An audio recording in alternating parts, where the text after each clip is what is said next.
Bismillahirrahmanirrahim. Assalamualaikum warahmatullahi wabarakatuh. Allahumma sholli ala sayyidina Muhammad wa ala sayyidina Muhammad. Alhamdulillah pemirsa, kembali berjumpa bersama kami di program Kabar Petang edisi Sabtu 12 Februari 2022 bersama saya Fauzi Sanjabir. Insya Allah selama beberapa menit ke depan kita akan membahas, membaca dan juga menelaah berita paling terkini di hari ini dengan narasumber yang berkompeten di bidangnya dan tentunya dalam sudut pandang Islam. Inilah kabar petang selengkapnya.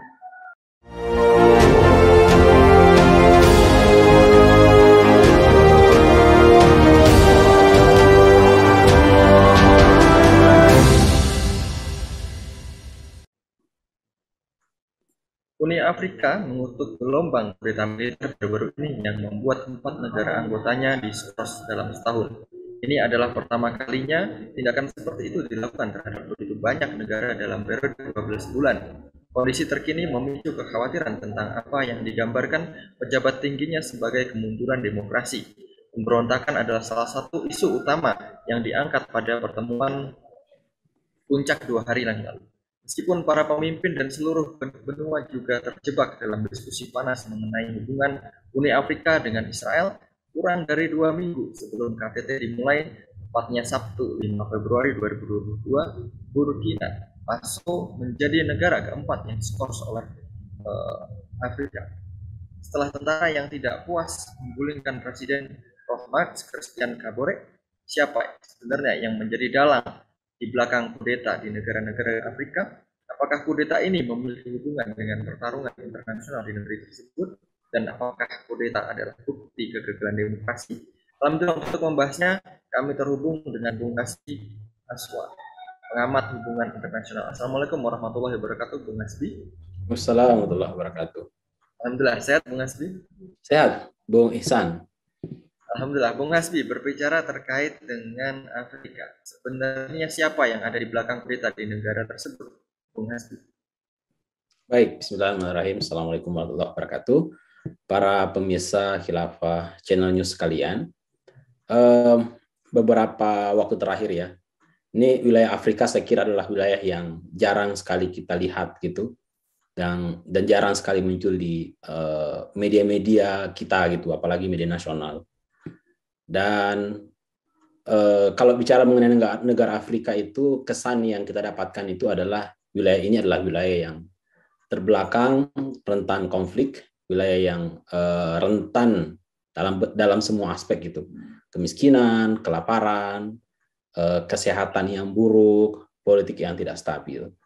Nah, jadi berita yang tadi Bung Ihsan tadi bacakan itu sebenarnya kalau kita sering mengikuti informasi tentang Afrika, itu bukan sesuatu hal yang mengagetkan gitu, Bung. Karena Afrika itu memang secara politik tidak pernah stabil. Setelah merdeka bahkan dari penjajahan Perancis atau penjajahan negara-negara Eropa imperial pada saat itu. Kalau bicara mengenai politik Afrika, ya itu citra politik mereka itu adalah ketidakstabilan dan kudeta yang terus-menerus terjadi. Gitu. Mungkin yang spesial sekarang itu karena kudetanya itu berlangsung dalam rentan waktu yang tidak bertahun-tahun begitu. Hanya dalam waktu setahun misalnya, itu 4 negara tiba-tiba melakukan kudeta. Walaupun sebenarnya kalau bicara kudeta secara umum, ya semua negara yang sekarang dibicarakan itu seperti Sudan, Mali, Guinea misalnya ya, Burkina Faso, itu adalah negara yang memang sejak bertahun-tahun lamanya itu cerita politik mereka adalah kudeta. Gitu. Mengapa itu terjadi? Karena memang negara-negara itu kan memang setelah merdeka adalah negara yang dipegang oleh militer ya, yang militer yang punya kuasa, yang punya kekuatan. Dan negara-negara besar itu memang bermainnya di ranah itu, di kelompok-kelompok militer yang ada di negara tersebut gitu. Tapi kalau mau dilihat siapa yang penentu utama dari politik di negara-negara Afrika yang baru saja melakukan kudeta, itu adalah militer gitu. Dan militer itulah juga yang mengarahkan arah politik dari negara-negara di Afrika. Contoh misalnya ya di Mali itu ini yang paling unik menurut saya dari 4 negara yang tadi disampaikan ya. Ada Mali, ada Guinea, ada Burkina Faso yang terakhir ini, dan ada Sudan misalnya. Gitu. Mali ini itu dalam 2020 sampai 2021 itu hanya dalam waktu setahun itu presiden dan perdana menteri berganti 2 kali, gitu, bayangkan. Gitu. Dan siapa yang menentukan itu? Ya militer. Kolonel Goita namanya. Jadi militer yang menentukan. Kalau militer tidak puas dengan presiden yang terpilih tahun 2020 misalnya ya. Kemudian 2021 diganti oleh pemimpin yang lain yang sesuai dengan keinginannya militer tersebut, gitu. Jadi ini memang jadi secara umum ya, secara normatif gitu, di negara-negara yang otoriter yang dikendalikan oleh militer itu biasanya memang kecenderungan instabilitas politiknya memang akan sangat besar. Dan bicara mengenai Afrika, itu cerita politik Afrika seperti itu, gitu. Afrika Utara ya, di wilayah Mesir misalnya, itu juga masih militer. Walaupun memang 2000 sampai 2010-an sampai ke sekarang ada upaya dari gerakan-gerakan sipil untuk melakukan demokratisasi gitu. Tapi ya biasanya tidak bertahan lama karena tetap militer punya kendali yang kuat di negara tersebut. Itu kira-kira Bung Ihsan. Baik, Bung Hasbi atas penjelasan tadi. Ini menarik berbicara mengenai Afrika. Bung Hasbi, sebenarnya apakah kudeta ini memiliki hubungan dengan pertarungan internasional? Karena bisa jadi ada pertarungan Amerika dengan Prancis di Burkina Faso, sebagaimana yang terjadi di kawasan Afrika Barat dan Tengah. Menurut pandangan Bung Hasbi seperti apa? Saya kira teori ya, bahwa negara-negara maju itu akan selalu berupaya untuk menanamkan pengaruhnya di berbagai wilayah itu adalah satu hal yang mutlak dan pasti terjadi. Wilayah Afrika ini adalah wilayah yang dulu pernah menjadi negara jajahan Prancis misalnya. Dan Prancis sekarang masih punya pengaruh besar di Afrika. Burkina Faso misalnya ya, itu Prancis itu bahkan membantu negara ini untuk melawan para pemberontak-pemberontak gitu. Jadi secara militer Burkina Faso itu sangat lemah, sehingga secara militer mereka sangat bergantung pada Prancis gitu. Tapi di satu sisi yang lain, kita juga melihat bukan hanya Amerika ya, tapi juga Cina misalnya. Cina itu investasi dengan proyek Sabuk dan Jalan atau BRI itu, Cina investasinya berkali-kali lipat gitu di Afrika. Akhirnya apa? Misalnya kalau kita lihat dalam konteks pertarungan antara negara-negara besar di sana, itu menurut saya Cina itu menjadi salah satu bisa menjadi salah satu sumber atau bisa menjadi salah satu aktor yang bisa menggerus atau bisa mengambil alih pengaruh kekuatan Prancis yang ada di wilayah Afrika tersebut. Contoh misalnya ya, di Guinea misalnya. Guinea ini tahun 2010 kurang lebih itu pertama kalinya negara ini menjadi negara demokratis ya, setelah berpuluh-puluh tahun dikuasai oleh militer. Kemudian tapi setelah itu pemerintahan yang demokratis ini ternyata lebih dekat kepada Cina, menerima investasi asing Cina, membangun infrastruktur untuk mengembangkan sumber daya alam yang ada di sana gitu. Guinea ini secara ekonomi mereka sangat tergantung kepada pertanian ya, sebenarnya ekspor pertanian gitu. Walaupun negara ini punya potensi atau punya sumber daya yang sangat besar dalam aspek mineral misalnya seperti bauksit, intan, biji besi, emas dan seterusnya. Dan Guinea ini bekerja sama dengan Tiongkok atau bekerja sama dengan Cina untuk membangun itu. Nah, ini menjadi salah satu unsur atau indikator menurut saya yang ke depan membuat Afrika itu akan selalu tidak stabil, gitu ya. Karena dia punya potensi sumber daya alam yang besar, utamanya mineral, dan kita tahu ya Afrika walaupun daerah itu daerah miskin terbelakang ya, daerah yang tidak subur katanya, tapi dari segi mineral seperti emas, barang-barang tambang mineral di sana itu sangat besar sekali, dan itu yang selama ini menguntungkan negara-negara besar, termasuk Amerika Serikat di sana gitu. Jadi dan biasanya negara-negara besar itu kan menggunakan tangan-tangan kekuasaan di negara-negara tertentu untuk melanggengkan kekuasaan mereka. Dan bisa jadi pertarungan antara elit yang ada di Afrika di sana itu ada support dari negara-negara besar di sana. Misalnya antara Prancis yang ingin tetap pengaruhnya itu tetap berkuasa di sana, dominan di sana, dan di sisi yang lain kelompok-kelompok yang pro Cina atau pro Amerika Serikat yang ingin mengambil alih peran atau pengaruh Prancis yang ada di Afrika. Gitu kira-kira, Bung Ihsan. Baik, Bung Hasbi, tadi sempat kita bahas bahwasanya ada juga ini bisa jadi ada banyak sekali ya indikasi-indikasi yang sangat jelas ada keterlibatan intervensi-intervensi.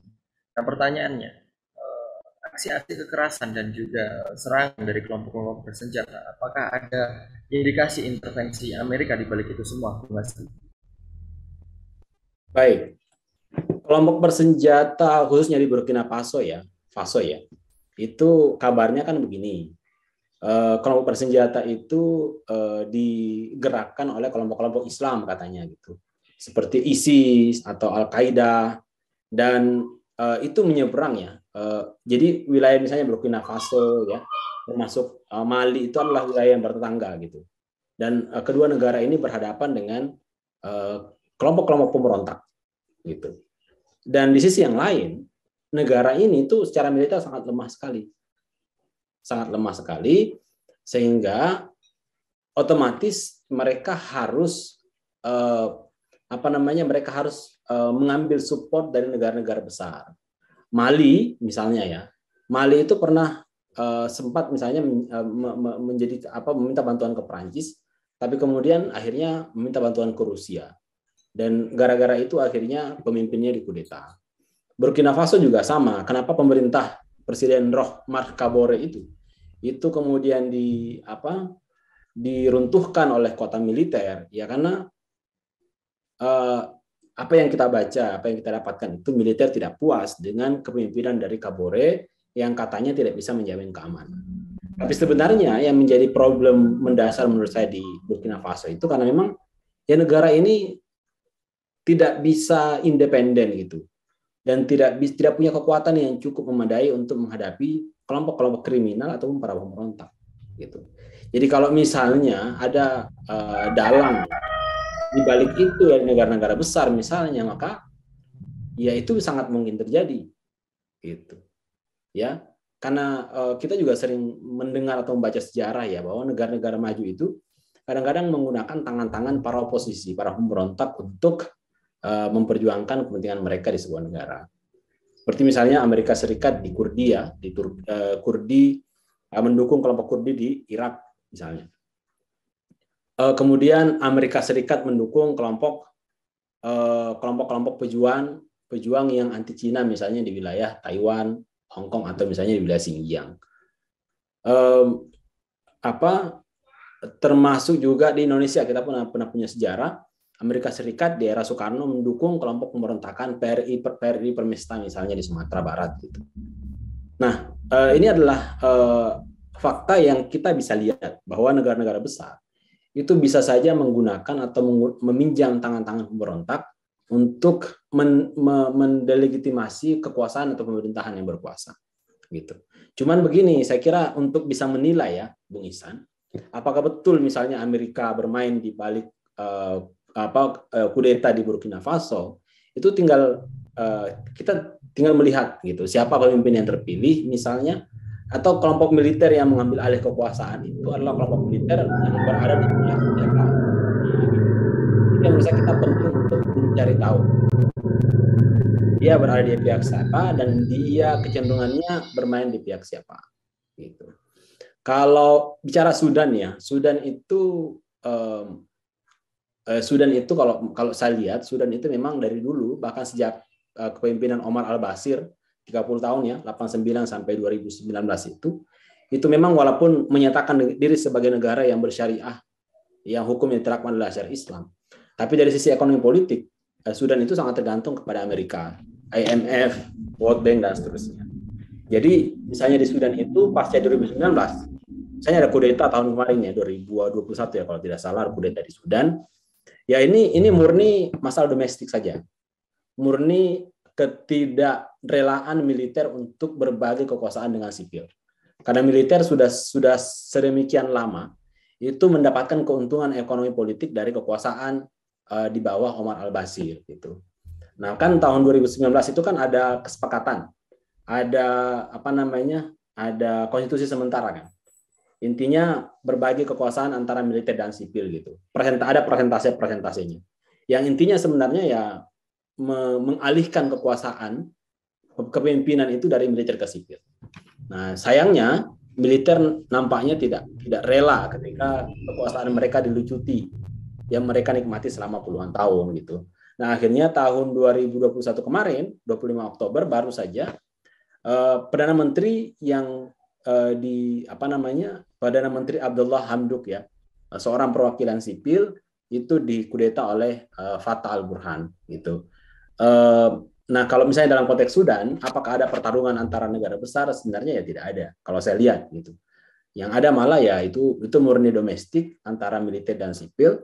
Tapi siapapun yang menang sebenarnya, apakah militer atau sipil, tetap yang hegemonik, tetap yang menguasai Sudan secara politik dan ekonomi itu adalah IMF.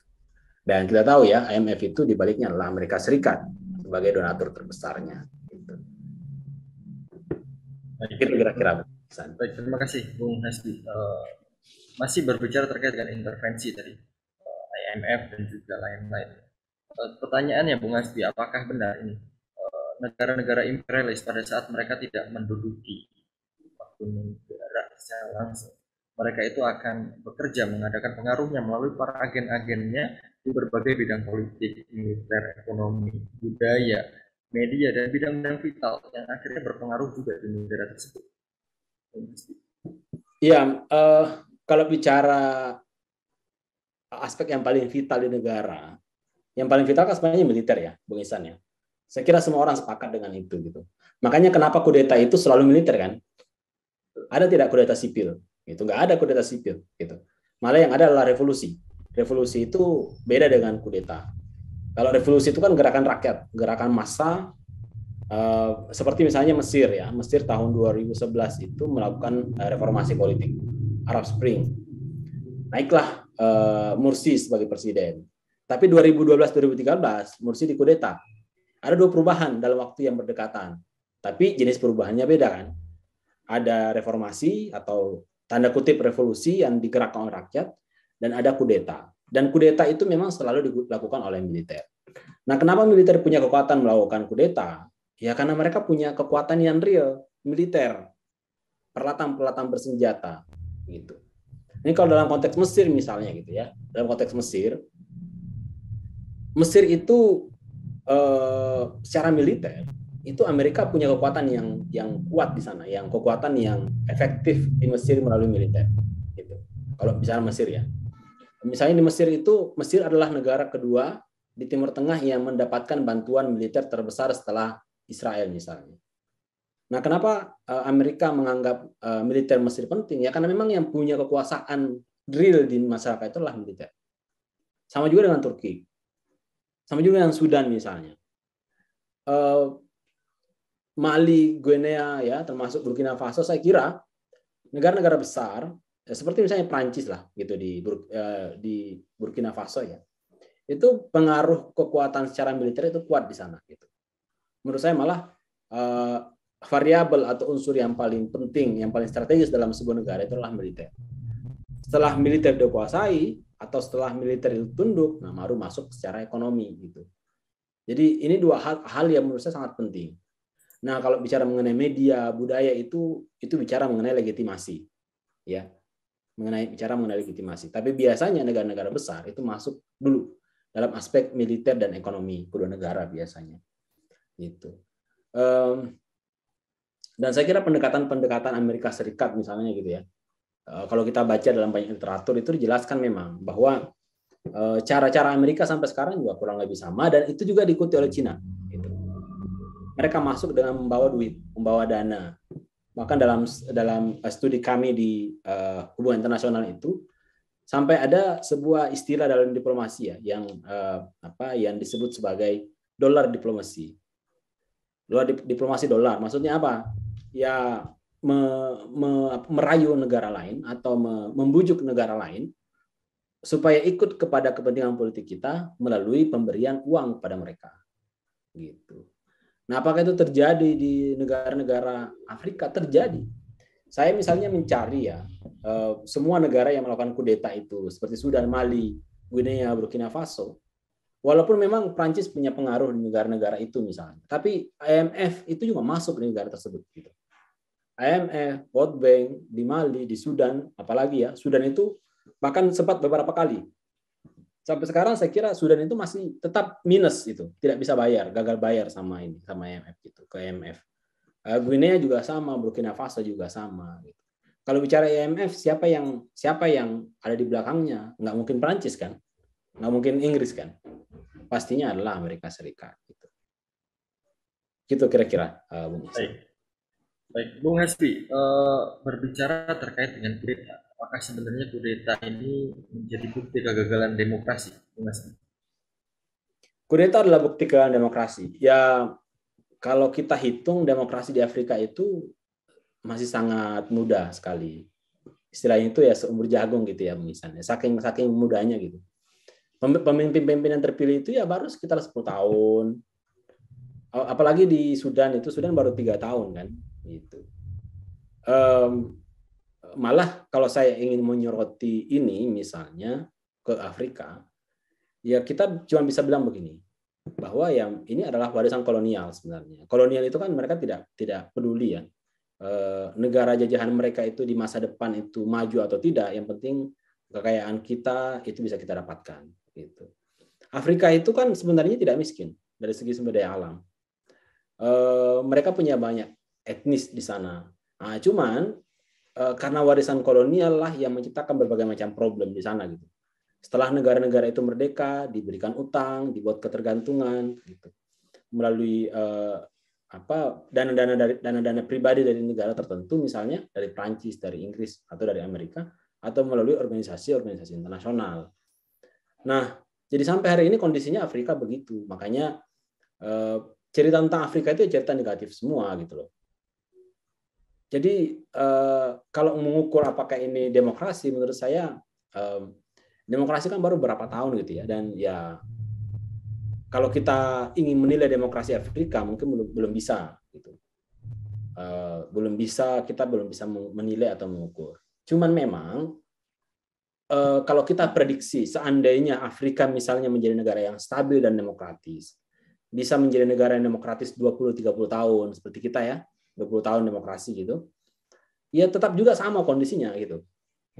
Jadi kita tidak perlu menunggu Afrika menjadi negara demokratis berpuluh tahun untuk bisa memprediksi negara Afrika, ya kan? Sama lah dengan Indonesia gitu. Kita memprediksi Indonesia dalam kondisi negara demokrasi 10-20 tahun yang akan datang. Ya bahkan ketika Bung Fauzi misalnya ya, menjadi pejabat, menjadi politisi, dan menjadi presiden, yang sekarang mungkin idealismenya meledak-ledak itu, saya secara pribadi sudah bisa memprediksi bahwa Bung Fauzi tidak akan pernah sukses membangun negara Indonesia dengan demokrasi. Gitu. Ini bukan cenayang, kita bukan cenayang gitu, tapi kita paham dengan konsep dan konsekuensi dari negara demokrasi. Sehingga sama juga sebenarnya dengan Afrika. Afrika itu malah ketika mengadopsi demokrasi, dia tidak akan mendapatkan hal yang signifikan. Gitu. Paling yang mungkin yang rakyat rasakan adalah pemilihan umum, itu saja. Pergantian pemimpin, kemudian militer yang kelihatan tidak nampak, gitu aja. Sipil yang memimpin, gitu. Karena sebenarnya dalam kepemimpinan negara, ini bukan persoalan siapa yang memimpin, militer atau sipil, bukan kan? Tapi ya bicara mengenai kepemimpinan negara, itu yang penting adalah perspektif apa yang dipakai untuk memimpin, perspektif apa gitu, cara pandang apa yang dipakai untuk memimpin. Jadi kita tidak bicara mengenai baju, jabatan, kita tidak bicara mengenai latar belakang pendidikan dan seterusnya gitu. Indonesia sudah, kalau kita misalnya melihat dari Indonesia, kurang apa Indonesia? Sudah pernah dipimpin oleh militer 2 kali, kemudian sudah pernah dipimpin oleh perempuan, ya kan? Sudah pernah dipimpin oleh rakyat sipil, sekarang dipimpin oleh rakyat sipil. Sudah pernah dipimpin oleh ilmuwan, Habibie, sudah pernah dipimpin oleh ulama, ya kan? Apalagi pedagang, ya pasti rata-rata pedagang gitu, pemimpin kita yang pernah memimpin itu. Kecuali mungkin anak kecil ya, kita belum pernah dipimpin oleh anak kecil. Artinya apa? Afrika itu bisa belajar gitu menurut saya dari negara-negara demokratis yang sudah pernah berkembang, yang sudah pernah ada dan berpuluh tahun. Bahwa ya Afrika itu tidak akan punya masa depan dengan demokrasi. Apalagi kondisi Afrika itu peninggalan kolonial yang negara-negara kolonial itu sengaja ini menciptakan menciptakan pemisahan-pemisahan kultural, gitu ya. Pemisahan kultural seperti di Rwanda misalnya. Ada suku Hutu dan Tutsi dan mereka berdua kelompok ini akhirnya berperang dan saling membantai. Itu peninggalan kolonial dan itu banyak terjadi di Afrika. Kenapa terjadi konflik-konflik antar suku di Afrika? Itu peninggalan kolonial gitu. Diciptakan satu suku yang unggul dan suku lain terbelakang. Dan ketika kolonial itu pergi, apa yang terjadi? Ya suku yang direndahkan yang terbelakang itu akhirnya bangkit dan melawan dan melakukan pembantaian. Nah, ini kerjaan kolonial semua ini sebenarnya di Afrika sampai hari ini gitu. Jadi ketika Afrika berharap sama demokrasi, kalau saya sih jangan gitu ya. Seharusnya belajarlah gitu dari negara-negara yang sudah demokratis. Kalau bisa belajar sama Amerika sekalian, bagaimana wajah Amerika hari ini gitu di bawah sistem demokrasi. Baik, Bung Hasbi, berbicara terkait dengan waktu, sebenarnya sampai kapan negara-negara imperialis seperti Inggris, Prancis, bahkan Amerika Serikat itu tetap bertahan di bekas daerah jajahannya dan menjaga penjajahan ini tetap terus berlangsung dengan berbagai bentuk? Hanya ada dua kemungkinan, Bung Isan. Kemungkinan pertama adalah ketika negara-negara maju itu ambruk, ya. Negara-negara maju itu ambruk, tiba-tiba bencana alam misalnya, tiba-tiba krisis ekonomi yang kuat dan kemudian mereka akhirnya sibuk dengan negara mereka masing-masing. Gitu. Tapi itu tidak mungkin, ya. Karena biasanya ketika negara-negara yang ada yang superpower itu ambruk, biasanya akan ada negara lain yang naik. Akan ada negara lain yang menjadi superpower baru. Nah, ketika negara lain menjadi superpower baru, maka mereka yang akan mengambil peran lagi, mereka yang akan mengambil kuasa lagi. Gitu. Tapi ketika yang mengambil kuasa itu juga karakternya imperialis, maka ya kondisi Afrika juga sama. Gitu. Nah, disinilah saya kira kita penting ya sebagai umat Islam, penting untuk melakukan edukasi kepada masyarakat dan kepada umat, bagaimana kontribusi kaum muslimin di masa lalu. Gitu. Kontribusi kaum muslimin di masa lalu menjadi negara superpower, menjadi negara terkuat, tapi menyebarkan rahmat kepada seluruh wilayah ya di bawah kekuasaannya gitu. Afrika di masa lalu itu di bawah kesultanan Islam itu luar biasa sekali kan. Gitu. Dan itu terjadi selama berabad-abad. Di Maroko, di Mesir, apalagi di Sudan, di Aljazair, gitu, di Afrika Utara dan Tengah itu kan itu adalah di bawah kekuasaan peradaban Islam waktu itu. Dan itu sangat luar biasa kita baca sejarahnya gitu. Bagaimana mereka menikmati kehidupan yang layak di bawah kekuasaan Islam. Nah, saya kira sebagai umat Islam sekarang ya tugas kita adalah mengingatkan kembali ya bagaimana kontribusi umat Islam terhadap Afrika dan menyadarkan kepada umat dan kepada masyarakat bahwa ya seharusnya umat berpikir gitu. Berpikir kembali bahwa seharusnya Islam atau umat Islam yang harus punya peran besar untuk menyelamatkan kondisi masyarakat Afrika yang sedang tertindas dan terjajah oleh masyarakat atau oleh negara-negara imperialis. Dan saya kira cuma itu ininya jalan keluarnya gitu. Ya. Kalau tidak seperti itu ya sudah negara Inggris, Prancis, Amerika turun, misalnya Cina yang sekarang menjadi naik daun, ya Cina juga akan menjadi imperialis gitu. Misalnya Indonesia tiba-tiba menggantikan Cina, tapi Indonesia dengan karakter ekonomi politik yang sama, karakter ideologi yang sama, Indonesia juga ujung-ujungnya akan menjadi negara imperialis juga. Nah, menurut saya butuh cara pandang dan paradigma alternatif. Dan ya cara pandang alternatif itu ya menurut saya hanya bisa kita dapatkan dari ajaran-ajaran Islam yang telah dicontohkan oleh Rasulullah SAW. Baik, Bung Hasbi terakhir terkait dengan bagaimana cara mengusir penjajah-penjajah seperti ini dari negeri-negeri Afrika, bahkan negeri Muslim secara menyeluruh, beserta agen-agennya yang itu akhirnya membuat tampuk kekuasaan ini ya dalam genggaman. Mengusir penjajah itu kan kalau ini ya mengusir penjajah dari sebuah negara itu kalau warganya, kalau masyarakatnya itu kuat dan kompak, maka saya kira itu mudah dilakukan. Dan kemudian ada yang memimpin rakyat untuk melakukan itu. Ada banyak contoh lah, kita bisa melihat ya, penjajahan itu bisa hilang, bisa selesai itu ketika rakyat itu kompak atau bersatu untuk mengusir penjajah. Gitu. Ya, kekuatan ada pada rakyat, itu saja menurut saya. Intinya adalah kekuatan ada pada rakyat. Berapa banyak rezim-rezim otoriter itu bisa tumbang oleh kekuatan rakyat. Berapa banyak sejarah di masa lalu penguasa-penguasa kolonial yang berkuasa di wilayah-wilayah negara-negara yang ada dan kemudian terusir karena kekuatan dari masyarakat. Gitu. Hanya saja begini, Bang Ihsan, kita tidak hanya bicara mengenai mengusir penjajah, gitu, tapi kita juga bicara mengenai gagasan atau pemikiran apa yang kita harus gunakan untuk mengusir penjajah. Karena khawatirnya ketika kita hanya mengusir penjajah yang nampak, gitu ya, yang kelihatan, tapi kemudian mereka kembali dan menguasai kita dengan cara yang tidak kelihatan. Nah, itulah yang kita kenal sekarang dengan istilah neo-imperialisme atau neokolonialisme. Mereka masuk dari jalan ekonomi, jalan-jalan politik, dan bukan jalan militer. Nah, gitu. Dan bagaimana bisa memfilter itu dan memahami itu butuh pemikiran dan itu butuh gagasan.